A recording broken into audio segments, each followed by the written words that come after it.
Hi everyone, I'm Sue Cook of Brainbuzzz. Welcome to my YouTube channel, The Child Brain Whisperer. My website is Brainbuzzz, one word, 3 Zs. There are links below.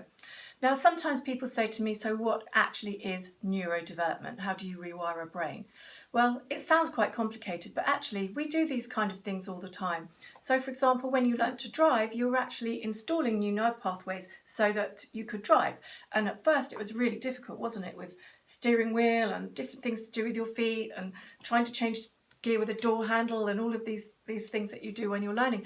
And then you keep practicing and one day it's become automatic. Well, that process is when you've wired in the correct circuits. And the same goes for your brain with regard to learning to read and so on. But if the systems aren't set up adequately with your nerve inputs, you may well struggle with that. And that's how we arise with symptoms of dyslexia and so on, dyspraxia and dyscalculia and all sorts.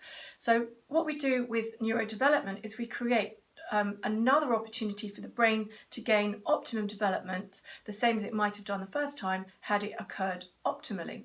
So that's what we do. So we're really effectively repeating the stages of nature. We do that through movement because the brain follows the body. The brain only knows what's going on because the body tells it. So when the body moves, it sends feedback to the brain and the brain responds accordingly. So for example, if I'm looking out of the window and it's very, very bright out there, my pupils will contract. That is a response to the light from my body. Now, some of the children I treat in my clinic, their eyes are not responding to the light. So it's like they have snow blindness. So one of the things we do in the clinic at Brainbuzzz is we train the pupils to be able to respond to light. So contract when they need to and expand and just relax when they need to, so that they can respond effectively to the light that's coming in and their eyes aren't harmed from that.